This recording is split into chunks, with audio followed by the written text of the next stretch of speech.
Olá, boa noite. Hoje a pauta é saúde. Você tem ou conhece alguém que tem e sofre com varizes? Sobre isso a gente conversa hoje com o médico vascular, Dr. Carlos Carvalho. Tudo bem, doutor? Bem-vindo. Roberta, boa noite.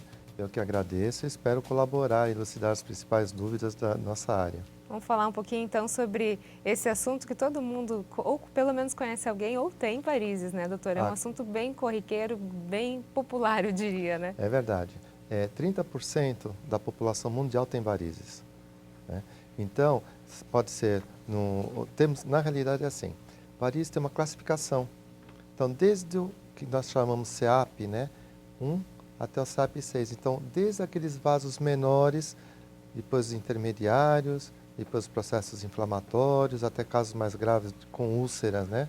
Então, essa evolução toda, realmente as pessoas acabam tendo, ou tem, ou alguém na família tem, né? Então, é importante a gente poder pegar e falar um pouquinho de cada uma Aqueles dessas. vasinhos que todo mundo conhece, já Certo. pode ser um princípio de varizes? Não. Ou é outra coisa? Então, tecnicamente, nós falaríamos que eles são capilares. E as veias dilatadas seriam, vamos dizer assim, aquelas veias que não estão funcionando já bem. Mas na prática, você observa um pouquinho diferente do que é no livro.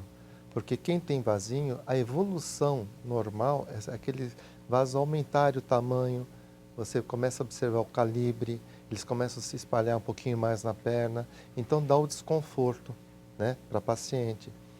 E muitas vezes as pessoas, as mulheres, vamos dizer assim, com a parte de trabalho, né, com a revolução que foi de 60 para cá, elas começam a usar calça comprida, porque o vestuário mesmo da mulher é saia ou vestido. Sim.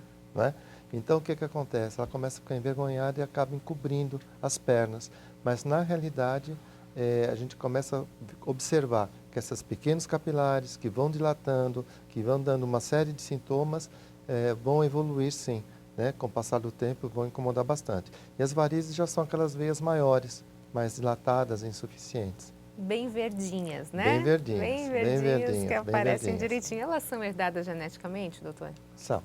Né? Então, existe uma grande possibilidade em relação a tanto a parte genética, a possibilidade de anticoncepcional para a mulher, ficar muito tempo sentada, muito tempo em pé. Então, tudo isso acaba levando, né, as mulheres a ter uma chance maior de ter varizes. Então, a chance é muito maior do que nos homens. Tem Sim, ideia de sim. quantos por cento? Normalmente é de 3 para 1. A gente sofre mais, então, Sofre, né? sofre. Tem a ver com salto alto? Então, é assim, normalmente nós procuramos orientar os pacientes a usar o salto de 2, 3 centímetros, né? E não ser uma festa, um dia, né, diferente na vida da pessoa, um evento, tudo bem, normal. Mas o dia a dia, realmente o salto, ele encurta a bomba muscular e dificulta o retorno do sangue. Então isso vai forçando, sabe, a dilatação venosa. Existe alguma forma de prevenção, doutor? Ou a pessoa que tem já na família um histórico de varizes, ela vai ter independentemente do que ela faça? A chance é maior de ter. Porém, como prevenção, a gente sempre procura auxiliar, orientar no seguinte aspecto. Perna elevada, sempre que puder. Usar a meia elástica. Fazer uma atividade aeróbica, que é muito importante, né? Então, seriam os principais modos de prevenção. Cuidado com sobrepeso. Essa atividade, ela tem que ser diária, 3 vezes na semana é suficiente? Olha, o mínimo 3 vezes por semana. Se for diária, seria melhor. Alimentação, tem alguma coisa que tem que prestar atenção? Tem. O sobrepeso como um todo, né? Porque as doenças vasculares, assim, nós temos tanto a parte de veia como a parte de artéria. Em relação às artérias, é o problema da calcificação. Então, tudo que é muita gordura, um sobrepeso maior, aumento de peso, vai piorar essa calcificação, né? Dando um enrijecimento nas artérias. Já na parte venosa, realmente o pior mesmo é o aumento de peso, né? Então, a pessoa mais pesadinha, ela começa a ficar com a perna mais cansada, mais dolorida, né? Mais sensível. Agora, muita gente fala de varizes relacionada à dor. Sim. Existe, a pessoa ela pode ter varizes e não ter dor? Pode. É possível? É possível, sim. Tem pessoas que, por exemplo, têm uma atividade intensa, que elas ficam em pé, né, mas se movimentam muito. E ela realmente ela nota que às vezes vão dilatando, porém elas não vão sentindo aquela dor, sensação de peso, perna mais inchada. E só realmente a dilatação das veias. Aquele desenho do Isso, mapa o mundi mapa. na perna, né? Exato, exato. Depois que esse desenho do mapa mundi é feito na perna, tem como regredir, doutor, ou só com cirurgia? Olha, antigamente nós falamos o seguinte, o paciente tem a dilatação e procedimento cirúrgico. Hoje existem várias técnicas, né, que a gente pode pegar dependendo do caso, orientar de maneira adequada e muitas vezes consegue sim evitar um procedimento cirúrgico. Não é obrigatório que veia dilatada é sinônimo de cirurgia. Tem vários tratamentos. Tem. Sobre esses tratamentos a gente vai falar no próximo bloco, mas só para a gente finalizar agora essa parte, existe uma faixa etária? A partir de que idade é possível a pessoa apresentar algum tipo de varizes? Em literatura, a partir dos 35 anos, né, que a mulher, né, via de regra, tem que procurar ter um pouquinho mais de cuidado. Mas assim, a gente sabe que não é bem assim. Hoje você vê jovens, né, com 18, com 19, por causa do anticoncepcional, por causa da hereditariedade, já começar a surgir veias. Né? Então, acho que surgiu, está dando desconforto, procure o cirurgião vascular. Ele vai poder orientar da melhor maneira.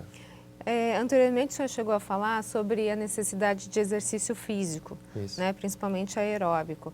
Agora, muita gente, principalmente jovens e até adolescentes, começam já a entrar nesse mundo da academia. Exato. E começam a pegar muito peso. Isso, de certa forma, pode prejudicar também e favorecer o aparecimento das varizes? Sem dúvida. Por isso que nós sempre procuramos orientar da seguinte maneira: menos peso e mais repetição. Isso seria o ideal, para a pessoa não ter uma sobrecarga muscular. Porque assim, toda vez que faz muito esforço, né, que carrega muito peso, o músculo vai precisar de mais oxigênio. E esse aumento dessa oxigenação, né, o sangue vai ter que ir de alguma maneira. Então, ele aumenta o tônus do músculo, aumenta essa oxigenação. Só que existe o retorno, e o retorno justamente por não ter um escoamento adequado, vai forçar toda a parte de veia, então as veias vão ficar sobrecarregadas.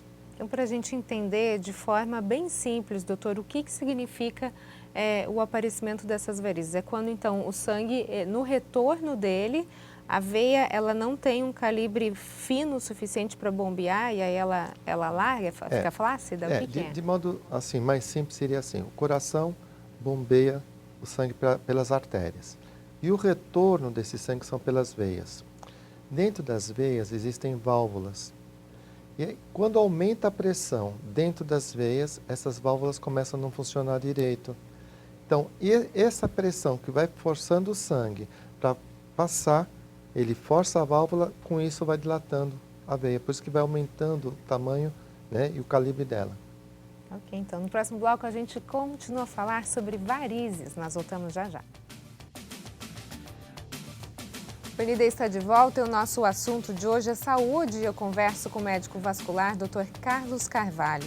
Doutor, a gente está falando sobre a questão das varizes. Eu queria tocar agora um pouquinho nessa questão de mudança de hábitos de vida. A gente falou sobre a importância da atividade física. Certo. Qual seria o grande vilão quando a gente fala de varizes? O que se deve evitar? Bom, normalmente nós sempre procuramos orientar para fazer uma atividade aeróbica, evitar um esforço de modo maior, ter muito cuidado com o tipo de hormônio que a mulher está tomando, né? Evitar, vamos dizer assim, excesso de sal por causa da hipertensão, de açúcar por causa que muitas vezes pode levar a um diabetes, né? E gera uma doença arterial, tá? Agora, em termos de veia, normalmente sempre que puder, perna elevada, evita carregar peso, fazer grandes esforços, tá? E ficar muito tempo em pé, né? Ou muito tempo parado. O importante é estar sempre se movimentando. Até uma coisa que me chama a atenção é, por exemplo, assim, que muitas pessoas viajam, né, constantemente, ficam naquela posição. Já deve ter escutado o caso, olha, a pessoa entrou no avião, quando saiu teve uma trombose, evoluiu para uma embolia, teve pessoas até que morrem, né, por causa disso, né? Então, a gente sempre aconselha, o ideal é fazer uma pequena caminhada dentro do avião, fazer a dorsiflexão com o pé, está paradinho lá, está se movimentando. Então, O grande X da questão é estar sempre se movimentando. A questão daquele exercício com a panturrilha. Isso. Isso ajuda. Ajuda bastante. O senhor tocou agora num assunto importante que é a questão do hormônio. E a gente falou no bloco anterior que as mulheres, infelizmente, sofrem muito mais do que os homens. E aí, ou a gente conserta um lado ou estraga o outro, né? É verdade. É complicado, é verdade. mulher. Mulher que precisa tomar a pílula anticoncepcional, tem algum tipo de hormônio que ela pode usar que é menos maléfico para a questão das varizes? É assim, existe normalmente essa orientação, o ginecologista dá, porque toda hora saem hormônios diferentes. Mas os sintéticos, né, onde você tem uma quantidade menor de estrógeno e progesterona, talvez fosse o mais ideal. Na verdade, o ideal seria não tomar hormônio, e sim procurar usar outros métodos anticoncepcionais, né? Mas a gente sabe que o estrógeno e a progesterona normal, né, do dia a dia, realmente faz mal para quem tem tendência a ter varizes. Facilita essa possibilidade de ter varizes. De um modo geral, doutora, as varizes, elas incomodam, a pessoa procura um médico, principalmente quando ela chega na parte estética, às vezes nem tanto na dor, né? Em que momento elas realmente precisam de atenção? Ela pode ser cuidada antes de chegar nessa perna mapeada, por exemplo, que a gente com certeza, com certeza. A partir do momento que ela pode não ter sintoma, mas ela olha no espelho, ou na hora que ela vai num provador de roupa, nossa, uns vasinhos aqui, ela já deve procurar tratamento, porque ela vai evitar que no futuro a sintomatologia vá piorando e vá agravando o quadro venoso, o quadro vascular. Falar um pouquinho sobre dicas para quem sofre desse mal no dia a dia. O que a pessoa deve fazer? Acordou, meia elástica, é isso? Então. Meio triste essa meia elástica, né? Pois é. Hoje as empresas, ela está tendo uma grande evolução em relação à textura da meia. Porque a meia elástica, existem trabalhos que comprovam que a meia 3/4, praticamente, ela tem o mesmo efeito da meia calça. Isso já é um grande ganho, principalmente aqui para o litoral, né? Sim. Então, a meia calça, nossa, é difícil usar, né, por N fatores. Então, a 3/4 já ajudaria bastante. Em contrapartida, o tipo de tecido, né? Então, o fio hoje, tem algumas empresas que se chamam até de fio térmico, que no calor ele esfria e no inverno ele esquenta um pouquinho. Então, isso também ajuda. Agora, a gente sabe que no dia a dia é difícil. O grande X da meia é assim, da questão, a meia tem que entrar como se fosse uma luva e nunca ficar com a meia totalmente garroteada, muito justa, né? Porque muitas vezes a pessoa acha que colocou a meia suficiente. Não, tem que ver se a meia está realmente adequada. Tanto nos milímetros, porque existe um padrão internacional em relação a esses milímetros, também como no tamanho. Porque senão ela pode ter efeito contrário? Pode. E começa a garrotear e vai ter um problema vascular. Não adianta, por exemplo, colocar uma calça leg de meia, cortar. Precisa envolver o pé. Precisa. O ideal é envolver o pé, sim. O que pode é a ponteira dele estar fechadinho ou aberto. Existem meias que não têm ponteira, então os dedos estão abertos, sem problema. Ok.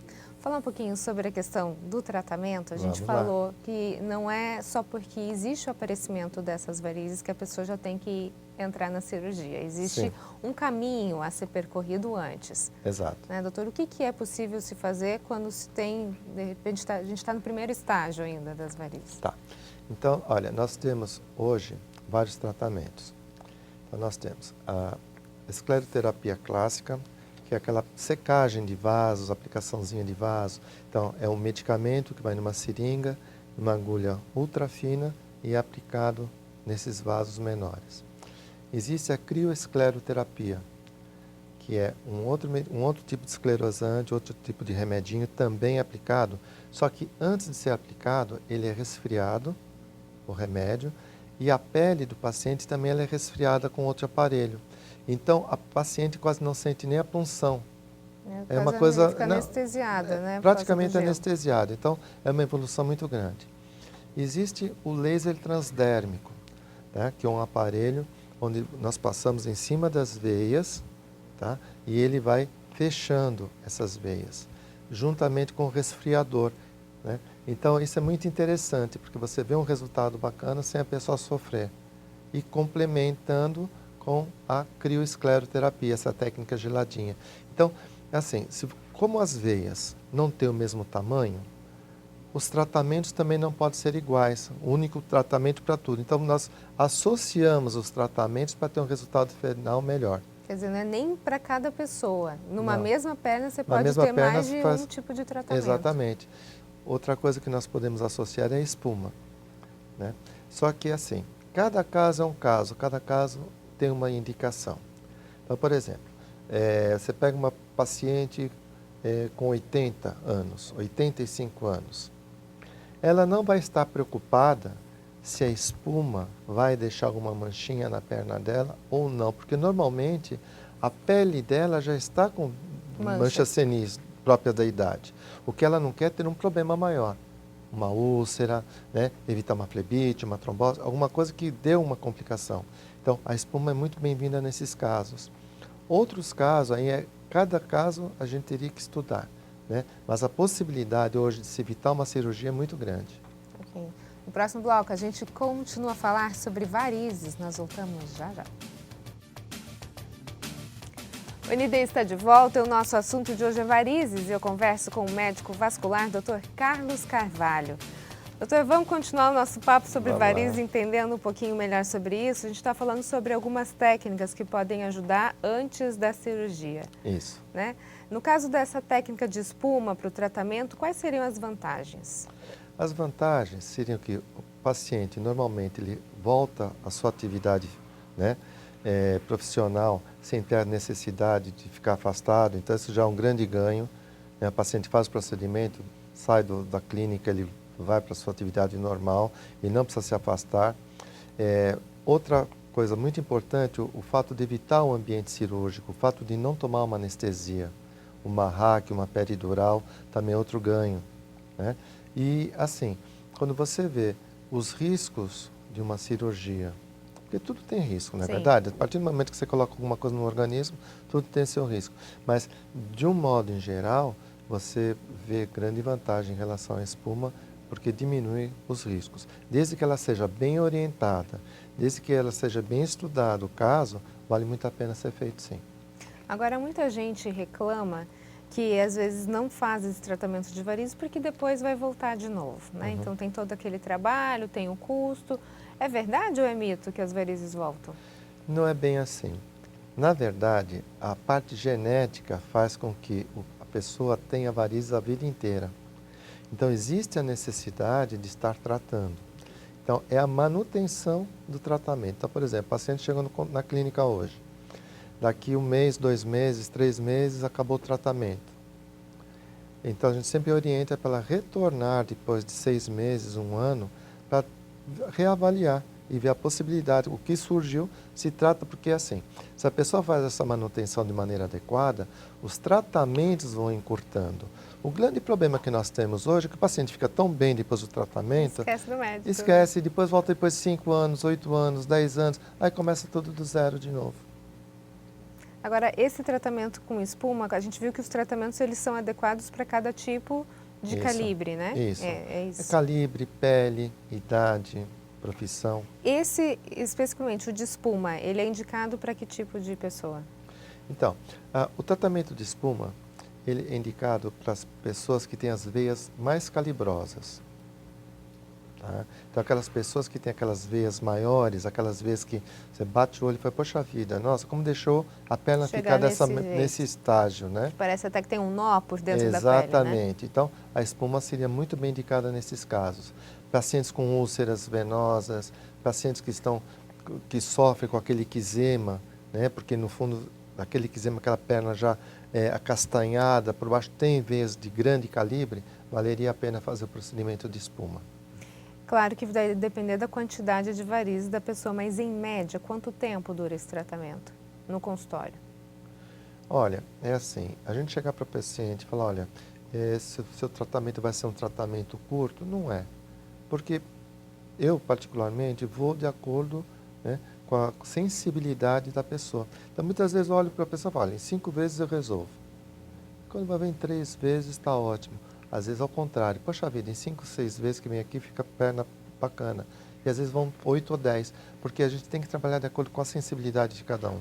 Embora tenha os aparelhos, tem todo um lado emocional. Muitas vezes a pessoa, durante anos, ela escutou falar que os tratamentos eram doloridos. Sim.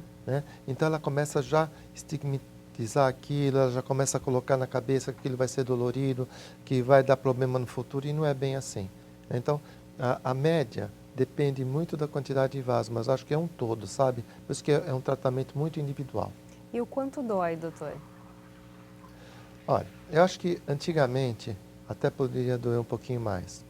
Hoje, com o calibre de agulhas cada vez mais fino, com aparelho de resfriamento, e é interessante que nós temos na área vascular um aparelho de visualização. Então esse aparelho, ele vê abaixo da pele. Então ele nos mostra uma realidade aumentada. Então ele nos mostra as veias que estão nutrindo. Então o que acontece? Quando você vai fazer um tratamento, você pegando essas veias que estão nutrindo esses menores, calibre, com certeza a dor é muito menor. Tá? Então você vai nos pontos certos para tratar o paciente. Existe algum tipo de contraindicação no caso da espuma, por exemplo? Olha, a contraindicação maior, a gente fala assim, pacientes que normalmente têm duas situações. Ou pacientes que normalmente são muito alérgicos, então acho que é bom senso evitar. E paciente que já teve algum problema cardiológico. Porque a espuma é um produto, quando você aplica, ela pega e ela entra na corrente sanguínea como tudo. Então, se o paciente tiver algum probleminha, tem alguma obstruçãozinha, ou que nós falamos foramen aberto, que é específico do coração, normalmente se evita de fazer. Por isso que eu falo, não é só chegar e indicar, você tem que indicar, fazer uma boa anamnese, uma boa avaliação, para depois falar, não, agora eu posso fazer tal tratamento. E para a gente só finalizar essa questão da espuma, ela entra, ela é ingerida? É assim, a espuma é um líquido. Ok. Esse líquido, nós preparamos, existe uma técnica de um italiano chamado Tessari, onde esse líquido ele se torna uma espuma, e depois nós fizemos a punçãozinha e colocamos naquela veia de calibre maior. Até nessa veia nós podemos colocar espuma. E ele vai bloquear essa veia? Ela vai morrer? Ela fibrosa, ela fecha, ela colaba. E aí o sangue vai encontrar outro caminho, é isso? Exatamente. O corpo encontra sozinho? Sempre. Existe Tranquilo. um máximo de veias que pode ser feito isso? Ou o corpo sempre vai ter alternativa? O corpo sempre vai ter uma alternativa. Sempre vai ter alternativa. Para a gente finalizar, doutor, o que acontece se a pessoa não fizer nada? Deixar lá as varizes. Vão aumentando, vão piorando. Então, o que pode acontecer, que aí sim é muito triste, primeiro, a possibilidade aumenta em relação a uma trombose. Então a pessoa está com aquela varize, ela está num supermercado, está num shopping, alguém vem, uma criança vem e bate. Enfim, qualquer local. Então ela já cria uma flebite, que é um processo inicial inflamatório da veia, tá? E poder evoluir para uma trombose, que é uma obstrução da veia. E aí sim, se essa trombose também não for bem cuidada, pode evoluir para uma embolia pulmonar. E são casos seríssimos, podendo levar à morte. Por isso que varizes, quem tem, é interessante que cuide. Não deixe chegar naquele ponto extremo para cuidar. Porque por mais que o profissional seja capacitado, muitas vezes o paciente já chega numa situação tão grave, claro, você vai melhorar, mas o risco sempre existe. Ok. Doutor, muito obrigada pelas suas informações. Sucesso. Obrigado pela atenção, pelo carinho, pelo convite. O ND fica por aqui. Uma ótima noite para você. Fique agora com o Jornal da Band. Até mais.